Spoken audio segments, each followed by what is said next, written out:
भरत सिंह जी। राधे राय गुरु जी, श्री हरिवंश। श्री हरिवंश महाराज जी।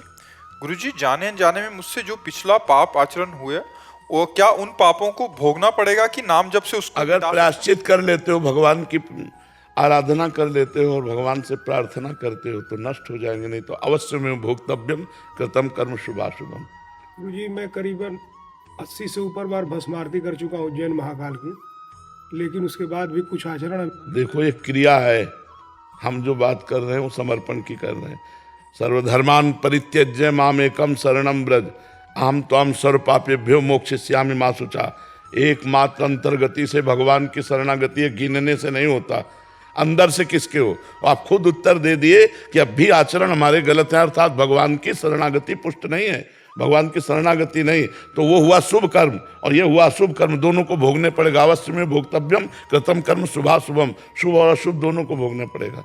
अगर मिटाना है तो भगवान की शरण में होना पड़ेगा, अंदर से आर्त भाव से भगवान को प्रणाम करके कि हे नाथ मैं आपका हूँ, राम राम राम राम, कृष्ण कृष्ण कृष्ण, हरि हरि हरि हरि हरि। और भूल से भी अब कोई पाप कर्म ना होने पावे। अब लो नशानी अब ना नशे हो, पायो नाम चारु चिंतामणि उर करते न खसई हो, अवलो नशानी अब ना नशे हो। निश्चित मंगल हो जाएगा, निश्चित मंगल हो जाएगा। ये बाहरी बातें तभी सार्थक होंगी जब अंदर का सुधार हो। सांप घुसा बैठा है बामी के बिल के अंदर और ऊपर से सैकड़ों लाठी भांज दिए, सांप को कोई फर्क पड़ेगा? बिल से निकालो पहले, तब बात बनेगा। पाप तो अंदर प्रवृत्ति अपना प्रभाव, बाहर उससे क्या प्रभाव पड़े। अंदर डंडा चलाओ, राम राम राम राम, राधा राधा। अब भगेंगे। देखो डंडा, ये डंडा है नाम का डंडा, अंदर चलाओ, अंदर देखो हृदय पवित्र होता है कि नहीं। समझ में आ रहा है आपको?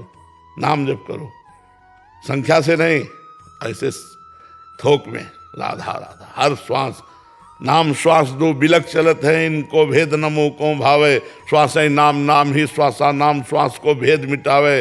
रोम रोम जब रग रग बोले तब को स्वाद नाम को पावे। नाम संकीर्तनम यस्य सर्व पाप प्रणाशनम। नाम जप नाम कीर्तन समस्त पापों को नष्ट कर देता है।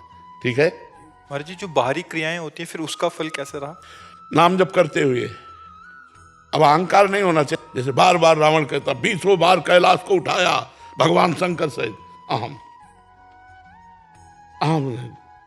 जब कोई पूछे भी तो अति दैन्य होकर के, मतलब बहुत नीच धमाक, कैसे मेरा मंगल हो, कैसे भगवान की शरणागति हो। जो सुना उसे अंदर ले गए अपने, कभी शुभ कर्मों की याद भी नहीं आई। शुभ कर्मों की याद, आप शुभ कर्म को प्रमाणित करते हैं तो वो एक शुभ कर्म हो गया, वो अशुभ कर्म होगा, दोनों का फल भोगना पड़ेगा। शरणागत को हनुमान जी क्या बता रहे हैं विभीषण जी को?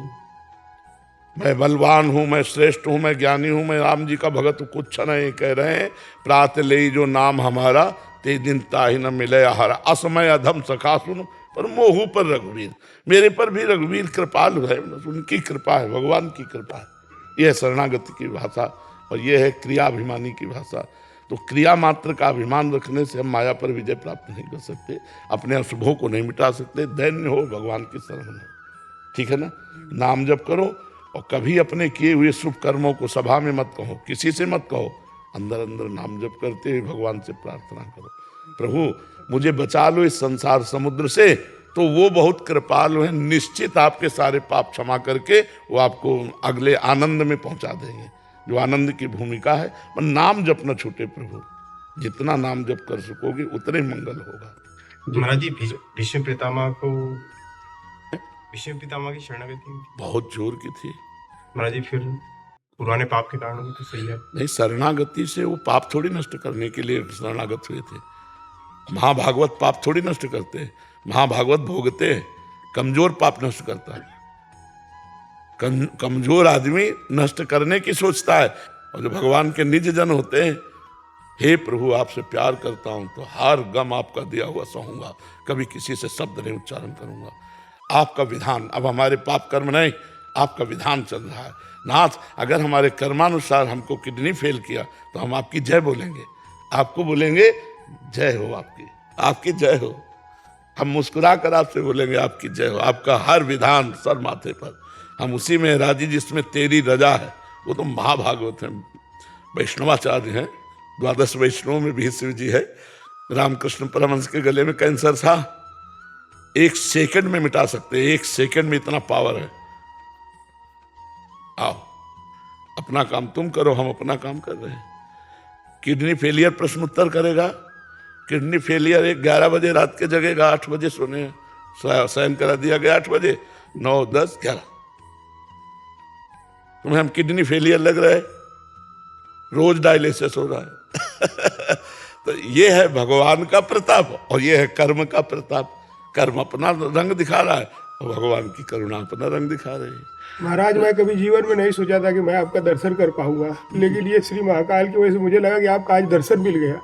तो मुझे लगता है कि उनकी थोड़ी बहुत कृपा होगी। तो बहुत कृपा है, बहुत कृपा है महाकाल की, बहुत मैं चाहता हूँ महाराज कि जो भी इसी जन्म में भोगना हो करना हो सब कर लूंगा। क्या महाराज मेरे बच्चे 5 साल का है, उसकी तो कोई गलती नहीं है, क्या मेरे बचे हुए कर्मों को अगर जैसे कुछ बच जाए ऐसा कि जो भोगना पड़े, तो क्या उसको भी भोगना पड़ेगा महाराज? मैं ये जन्म नहीं, को न काहू के सुख दुख कर दाता, निज कृत कर्म भोग सुन भ्राता। अपने किए हुए कर्म का फल जीव भोगता है। पिता अपने कर्म किएगा, पुत्र अपने कर्म किएगा। ऐसा नहीं होता कि पिता के कर्मों को पुत्र भोगे, ऐसा नहीं होता। हाँ, पुत्र के नाते अब पिता का कर्जा चुकाना पड़ेगा या पिता की संपत्ति मिल गई तो उसका उपभोग करना होगा। ये तो लौकिक परंपरागत है, लेकिन पारलौकिक परंपरा पे ये नहीं है कि पिता हत्यारा था तो पुत्र को सजा मिलेगी। हमें लगता है अपने भारतीय संविधान में भी ऐसा नहीं है ना, तो भागवतिक संविधान में कैसे हो सकता है? भागवतिक संविधान में तो बिल्कुल नहीं।